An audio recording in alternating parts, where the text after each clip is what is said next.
Coming up, Disney announces Toy Story Land is finally getting a table service restaurant. The Wonderful World of Disney Animation projection show gets ready to premiere for Hollywood Studios' 30th. And with massive crowds on the way to the park, work continues on the entrance overhaul. My name is Brayden, and this is your breaking Mickey Views News. All who come to this happy place, welcome. Now I'm the king of the swingers. Our largest expansion ever.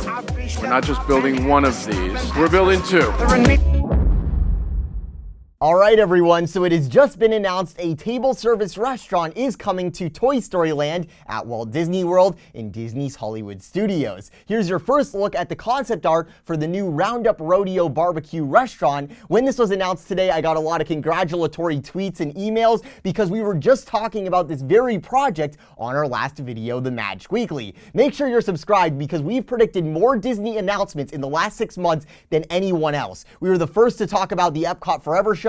We broke that news a month in advance of Disney's announcement, the Runaway Railway 3 weeks in advance of Disney's confirmation, this restaurant a week in advance, although to be fair, I had no idea this announcement would be coming so soon. I knew the announcement was coming, but I expected it to be, something around the D23 Expo batch of announcements this summer. So getting to the details, first off, the first thing most people think who have been to Toy Story Land and Walt Disney World is, where is this table service restaurant going? The land is not very big, there isn't much room, and the answer is most likely the table service restaurant will be located just beyond the Toy Story Land entrance sign with Woody there. There are 2 buildings back there, 2 backstage buildings that Disney would need to relocate, and that's all it would take to have enough space for this Roundup Rodeo Barbecue restaurant. As for the theme, story, and what we should expect to see on the outside and inside of this new dining venue, let's take a look at the announcement on the Disney Parks blog where Disney says, quote, using 3 cardboard boxes cut and taped together, Andy has created a new rodeo arena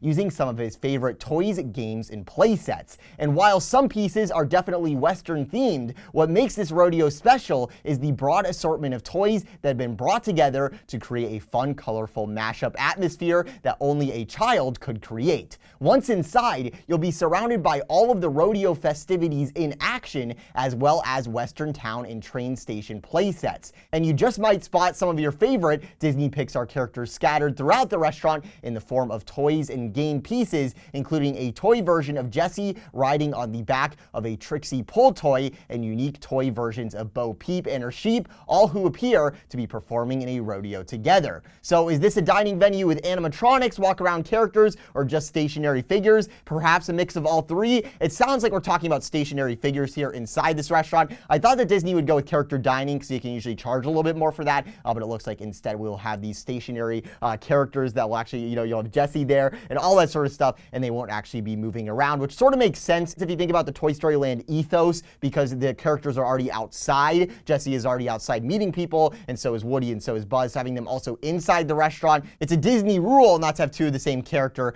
visible in the same space, so that would make a lot of sense that they would not do the character dining inside the restaurant, but rather have those meet and greets outside of it, or vice versa. Disney didn't give us any time frame with this announcement, just the concept art and that theme description you just heard. It's about time we got some table service restaurants to start coming in alongside these massive Hollywood Studios expansion projects. I'd say, judging by this concept art, we are off to a good start. I wonder how it will be themed on the outside. That was something I was thinking about since we didn't get any concept art of the outside of the restaurant yet. I think that cardboard box description might give us a hint as to what exactly Disney is thinking for the exterior. I was really hoping they'd do a Western saloon as the project originally appeared in the original Toy Story Land concept art back in 2015. I suspect that was the same barbecue restaurant we are now getting here, but it would be really cool if we got that original facade that they had originally planned, because it just looks really elaborate. I think that would be much more picturesque and sort of cool and more, intricate, and just all around a cooler entrance to the land than it just being a giant cardboard box. Maybe it's a cardboard box, but Andy drew on it, so it looks like the Western Saloon. That would actually be pretty creative. Maybe they'll do something like that. Let me know what you guys think.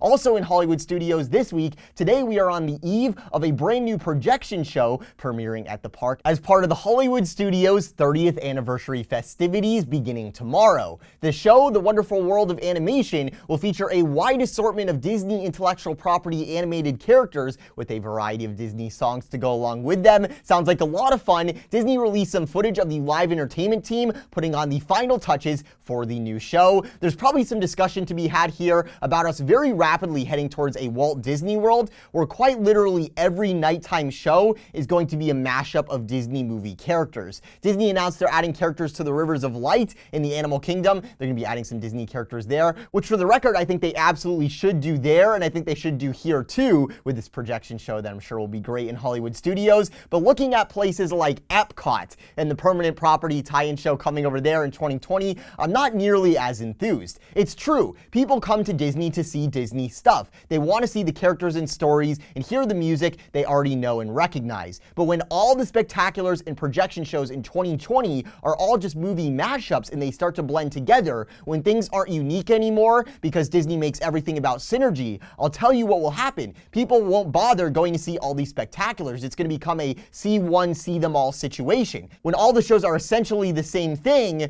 why waste money and time going to see all the different ones if they're all basically the same concept? So maybe instead of people planning a 4-day vacation, people start doing 3, or instead of 7, they start doing 5 days. There's a reason that the second park that came to Walt Disney World was so much different than the first, the Magic Kingdom. It wasn't an accident. Disney wanted to make 2 parks so unique that nobody could just say they did one and feel like they did everything. Disney wanted to make Walt Disney World a vacation destination and actually have people start staying multiple days, because back then you used to just go to Disneyland, one day, you'd be done. That's how a theme park worked. But when they did Walt Disney World, they wanted to bring in Epcot, and they actually wanted people to start staying multiple nights and stay there and see everything. They had to make Epcot very different from the Magic Kingdom to make sure you had 2 unique parks that you had to see both of to actually say that you experienced everything in Walt Disney World. It's part of the value that Epcot brings to the Walt Disney Company that I'm not sure even the current executives are cognizant of. It's important to have unique stuff in the parks that is unlike anything else, and unlike things that people expect or recognize. You need new stuff, because if you don't have that and all the shows are essentially the same thing promoting Disney's movies, then it's going to result in things being less unique and everything becoming homogenous, and therefore people are going to be less motivated to go experience all these different things when you start making these things basically the same. Some good stuff to keep in mind there. Mark my words, the last up at Hollywood Studios today with Galaxy's Edge on the way, this new projection show, a new restaurant coming to Toy Story Land. There's going to be some massive crowds heading to Hollywood Studios in the not so distant future. So Disney has been engrossed in a year-long overhaul to the entrance of the park. We got new bus stations, new road layouts, a new entrance to the entire park, like a new entrance gate for the parking, new areas where people can be dropped off using rideshare apps. And now Disney is working on new tram stops, as well as creating a new security screening layout for the park to help expedite those lines